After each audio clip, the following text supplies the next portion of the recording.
Olá pessoal, nesse vídeo a gente vai falar sobre o Plano Piloto de Brasília e eu convidei a professora Melissa Ramos para contar essa história pra gente. Melissa Ramos da Silva Oliveira é arquiteta e urbanista, professora e pesquisadora. É doutora e mestre em Geografia pela Universidade Estadual de Campinas, arquiteta pela Unesp e especialista em Patrimônio Arquitetônico pela Pontifícia Universidade Católica de Campinas. Ela é professora e coordenadora do programa de pós-graduação em Arquitetura e Cidade da Universidade Vila Velha e docente do curso de Arquitetura e Urbanismo na área de Teoria e História da Arquitetura e Desenho Urbano. É líder também do grupo de pesquisa do CNPq, Arquitetura, Cidade e Patrimônio. Com isso, ela vai apresentar para a gente um pouquinho dos bastidores do concurso de Brasília e apresentar a proposta vencedora de Lúcio Costa. Melissa, agradeço a sua disponibilidade, aceitando o nosso convite, e agora eu deixo com você.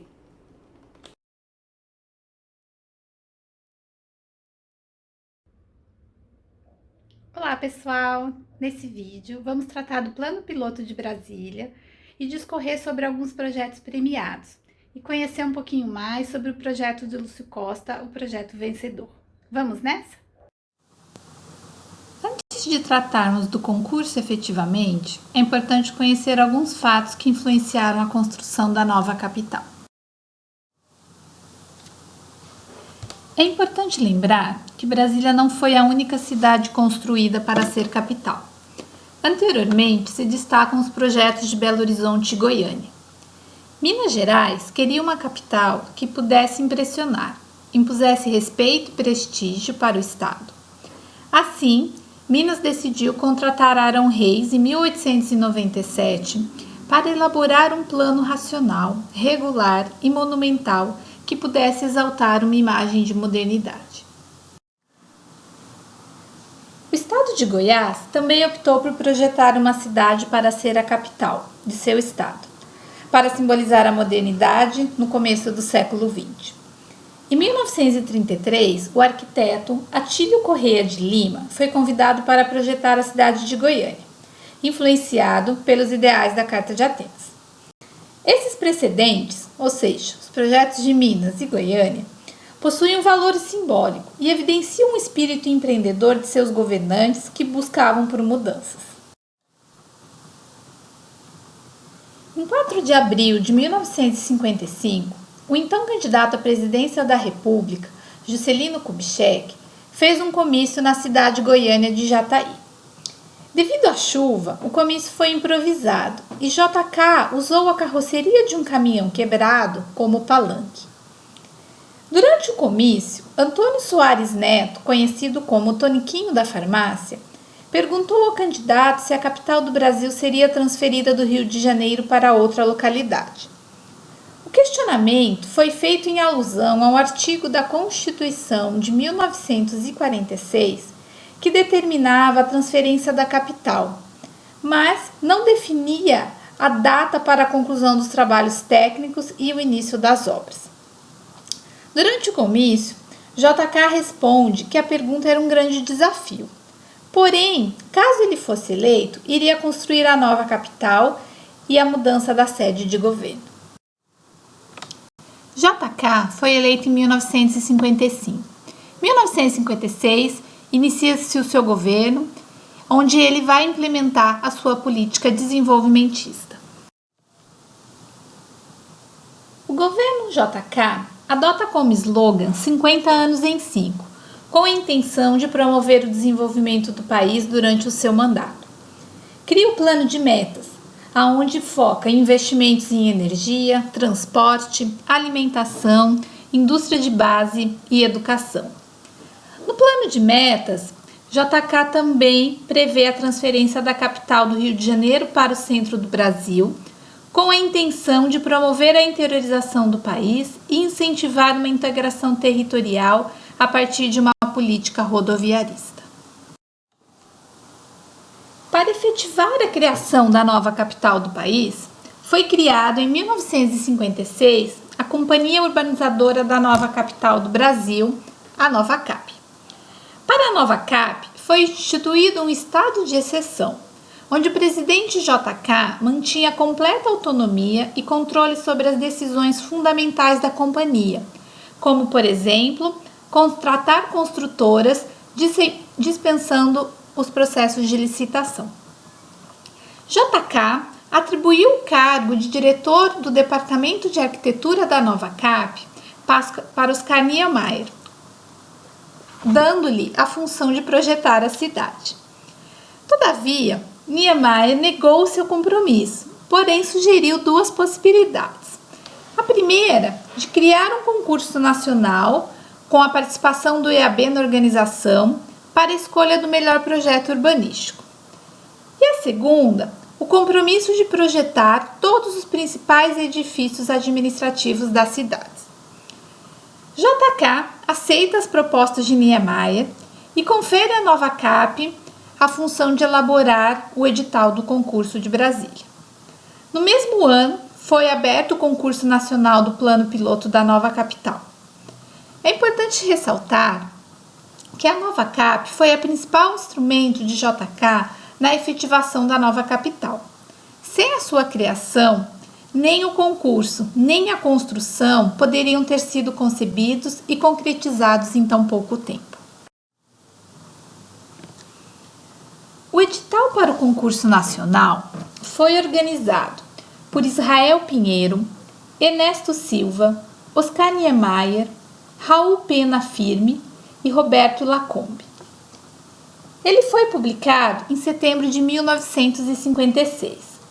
Os edifícios da cidade não faziam parte do escopo do trabalho, tendo em vista a proposta de Oscar Niemeyer de projetar os edifícios administrativos.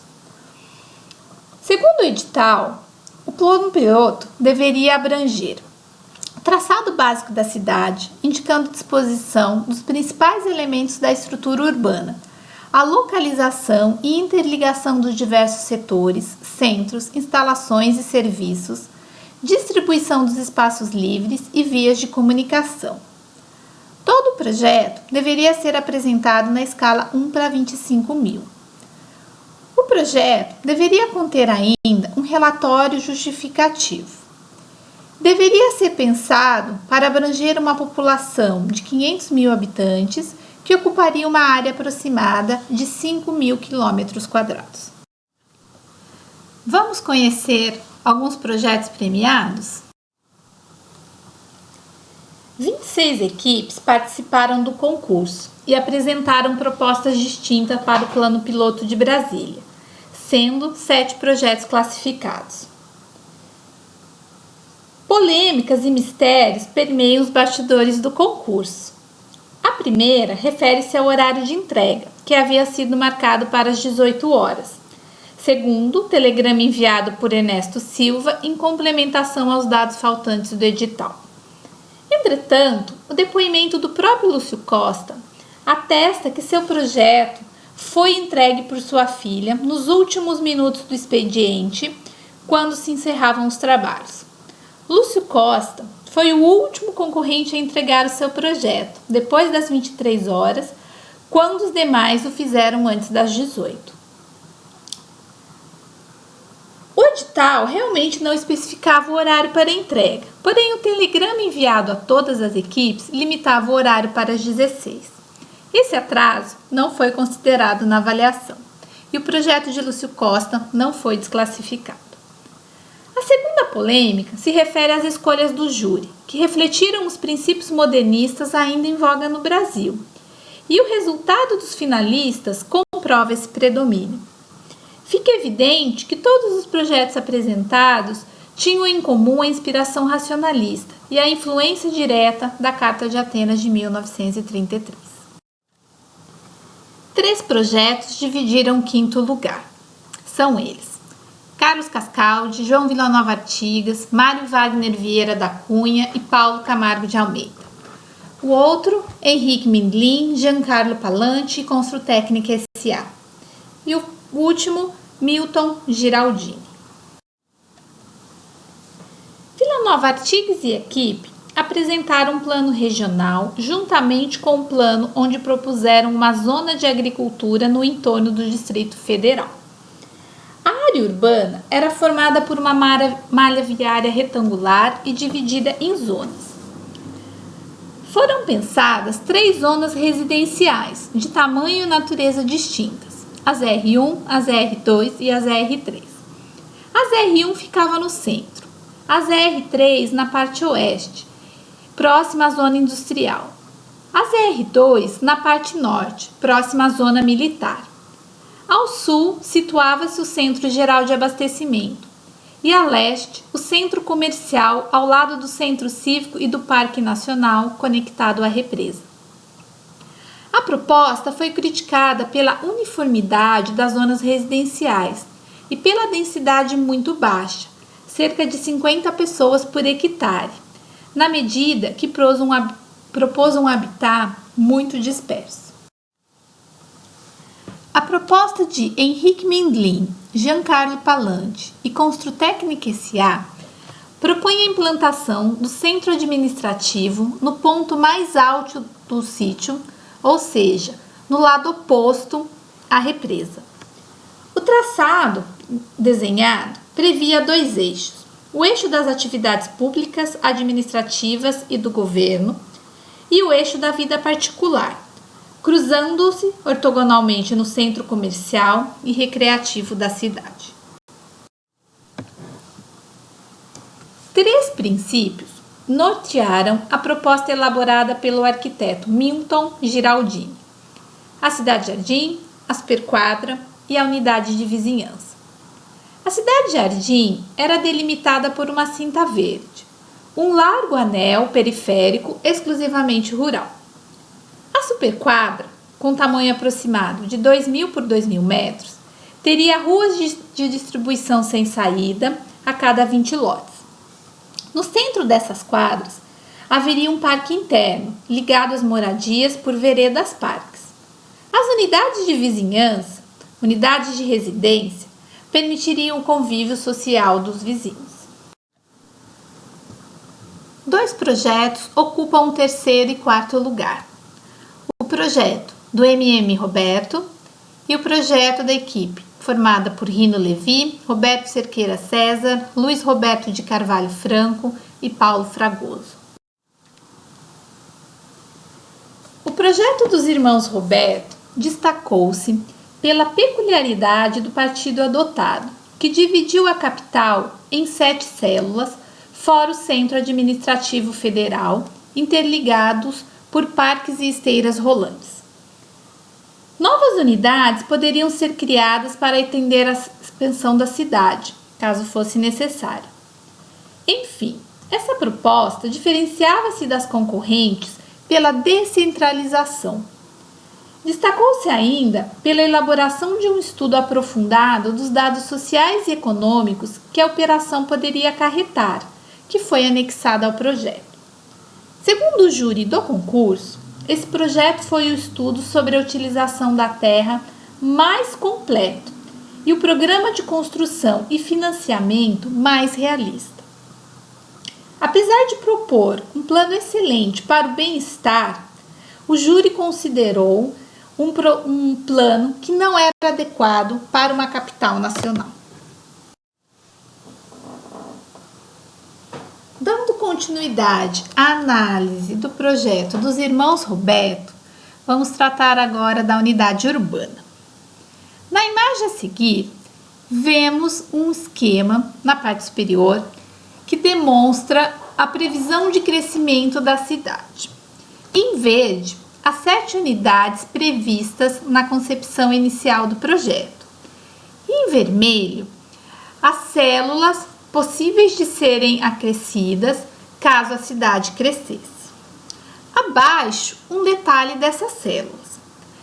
Cada célula, denominada de unidade urbana, foi prevista para abrigar cerca de 72.000 habitantes.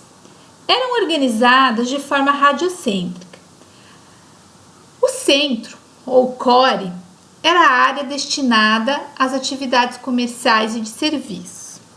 Do core partiam 6 eixos que se situavam ao redor e onde se delimitariam as áreas residenciais. O projeto da equipe formada por Rino Levi, Roberto Cerqueira César, Luiz Roberto de Carvalho Franco e Paulo Fragoso previa a implantação do centro cívico próximo ao lago, em uma área pouco urbanizada. O centro também ficava na área mais central, às margens do lago. Próximo ao centro, seriam alocadas as zonas residenciais, onde ficaria a maior concentração da população. O projeto de Rino Levi e equipe previa que as habitações seriam agrupadas em unidades de vizinhanças verticais, ou seja, edifícios de mais de 300 metros de altura e 400 metros de comprimento. Para a execução dessas unidades de vizinhança verticais, o projeto previa a superação de expectativas tecnológicas da época para executar essas mega edificações. A concentração da população contribuiria para reduzir as distâncias entre pedestres, promovendo maior coletividade. Em continuidade à análise do projeto de Rino Levi e equipe, vamos detalhar agora as unidades de vizinhança, ou superblocos. A proposta urbana previa 6 unidades residenciais, sendo que cada uma era formada por 3 superblocos. Cada unidade de vizinhança, ou superbloco, era previsto para 16 mil habitantes. Os superblocos tinham garagem subterrânea, 4 ruas internas horizontais conectadas aos deslocamentos verticais. O júri do concurso destacou que seriam os edifícios de apartamento que mais se destacariam na paisagem. Criticou esse projeto exatamente por isso, pelo fato dos superblocos se destacarem mais que os edifícios públicos da nova capital. Todavia, a experiência desse projeto ela é muito relevante porque foi a proposta mais revolucionária e inovadora do concurso. Em segundo lugar, ficou o projeto formado pelos arquitetos associados Boruch Milman, João Henrique Rocha e Ney Fontes Gonçalves. O projeto dos arquitetos associados previu a implantação da capital no lado leste do lago, dividido em 3 zonas residenciais, centro governamental, centro comercial e zona industrial. As zonas R1 e R2 iriam possuir conexão direta com o centro cívico, enquanto a R3 ficaria próxima ao centro comercial e industrial. A proposta se preocupou com as distâncias de deslocamento da moradia para o trabalho, de forma que elas pudessem ser a menor possível. O projeto foi elogiado pelo júri pela atraente localização das habitações na península e pela densidade exata. Porém, foi criticado pela uniformidade dos superblocos comerciais e pelo pouco desenvolvimento das vias periféricas. O projeto do arquiteto Lúcio Costa foi o vencedor, pois foi considerado pelo júri a proposta que melhor integrou os elementos monumentais na vida cotidiana da população. O júri destacou ainda, como capital federal, que a proposta apresentava uma composição coerente, racional, de essência urbana, uma verdadeira obra de arte. O parecer final destacou também que o projeto de Lúcio Costa foi o único a apresentar um projeto para a capital federal. Os elementos eram de fácil compreensão e a proposta possuía o espírito do século XX, nova, livre, aberta e disciplinada sem ser rígida. Nasceu do gesto primário, de quem assinala um lugar ou dele toma posse. 2 eixos cruzando-se em ângulo reto, ou seja, o próprio sinal da cruz. Essa frase, que consta no relatório do Plano Piloto de Brasília, descreve a concepção do projeto elaborada por Lúcio Costa. O projeto propunha um esboço simples. Lúcio Costa apresentou o mínimo exigido pelo concurso, uma única planta na escala 1:25.000, e um relatório onde descreveu o essencial da proposta, acompanhado por croquis em traço preto. O projeto apresentou como qualidades fundamentais a simplicidade do desenho e de concepção. Um grande diferencial foi a possível viabilização em 4 anos. A concepção inicial previa 2 eixos cruzando-se em ângulo reto, ou seja, o próprio sinal da cruz. Porém, para se adaptar à topografia local e ao escoamento natural das águas, o eixo norte-sul foi arqueado. Esse eixo, conhecido como rodoviário residencial, possui a função de circulação e possui pistas de alta velocidade sem cruzamento em nível. No eixo leste-oeste, chamado eixo monumental, foram alocados os setores da administração governamental. No extremo leste, próximo ao lago, ficaria a Praça dos Três Poderes e, na sequência, a Esplanada dos Ministérios. A praça, de formato triangular, abriga o Palácio do Governo, o Supremo Tribunal Federal e o Congresso Nacional. Nesta imagem, podemos observar o eixo monumental. Primeiro plano, o cruzamento do eixo norte-sul com o eixo leste-oeste, onde antigamente funcionava a antiga rodoviária de Brasília, hoje um atual terminal interurbano de ônibus. Na sequência, é possível observar a Esplanada dos Ministérios e, ao fundo, a Praça dos Três Poderes, onde se destaca o prédio do Congresso Nacional. Mais ao fundo, vemos o Lago Paranoá, compondo toda a paisagem. Um fato a ser destacado é que, no eixo monumental, todos os cruzamentos são em níveis. Não existe pontes ou barreiras com a intenção de não atrapalhar a visibilidade do edifício do Congresso e do Senado, projetados por Oscar Niemeyer, que se situa ao fundo. Ao final do eixo monumental, situa-se a Praça dos Três Poderes, ou seja, a praça onde se localiza a sede dos poderes executivo, legislativo e judiciário. Como se observa no croquis de Lúcio Costa, a praça possui um desenho triangular.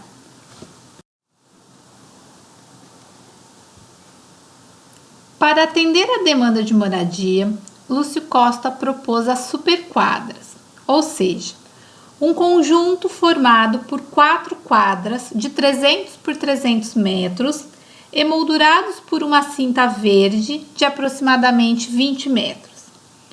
Lúcio Costa descreve que nessas quadras a disposição dos blocos era livre, porém deveriam respeitar a separação entre trânsito de veículos e trânsito de pedestres. Dentro das superquadras, o gabarito era controlado, não passando de 6 pavimentos mais o pilotinho. A cada 4 superquadras e 2 faixas entre elas conformavam-se as unidades de vizinhança, que eram formadas por residências e eixos comerciais. Nessas ruas comerciais ficariam os centros de bairro, um lugar aonde deveria se atender toda a necessidade da população.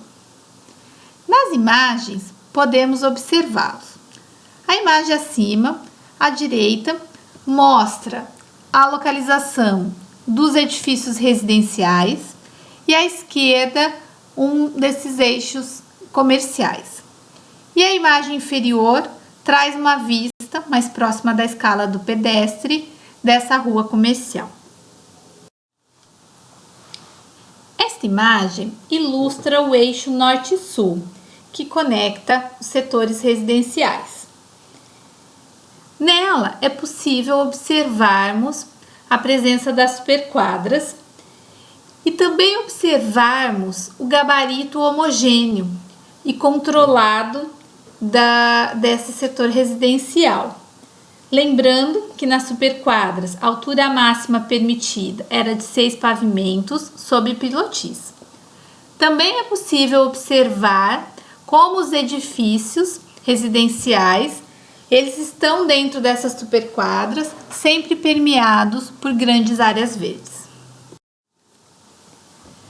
As superquadras representam a abolição do lote privado em uma área contínua e livre. As superquadras 107, 108 e 308 foram as primeiras superquadras da cidade. As 107 e 108 foram projetadas por Oscar Niemeyer para servirem de referência para o que seria construído posteriormente. A superquadra 308 Sul, ilustrada na imagem do slide, foi projetada por Lúcio Costa com paisagismo de Burle Marx.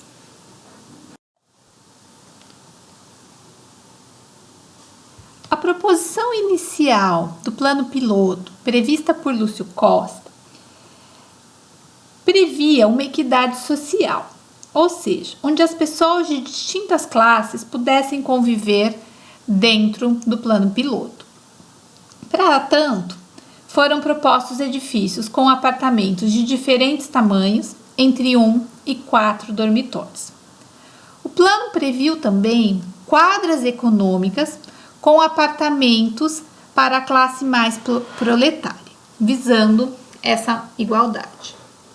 No entanto, não foi o que aconteceu, Hoje vemos que a população mais abastada mora nas cidades satélites e a área restrita ao plano piloto se tornou uma área mais elitizada. Brasília foi construída em apenas 3 anos e 17 dias, um tempo muito rápido. Não há dúvidas de que a transferência do centro político-administrativo do litoral para o interior foi um ato político de grande ousadia e determinante para alterar o eixo socioeconômico do país, definindo novos rumos para sua história. A construção da nova sede do governo central representa um símbolo de modernização do país, que ansiava romper com seu passado colonialista e construir uma nova identidade nacional. Os projetos pensados para a nova capital trazem embutidos em si o ideal de modernidade, tanto no discurso político-ideológico quanto no seu desenho. Houve grandes diferenças entre o plano piloto proposto por Lúcio Costa e a cidade construída, mas isso não descaracterizaram seu projeto. Esse valor foi reconhecido pelo IPHAN, que tombou o plano piloto e o reconheceu como patrimônio moderno brasileiro.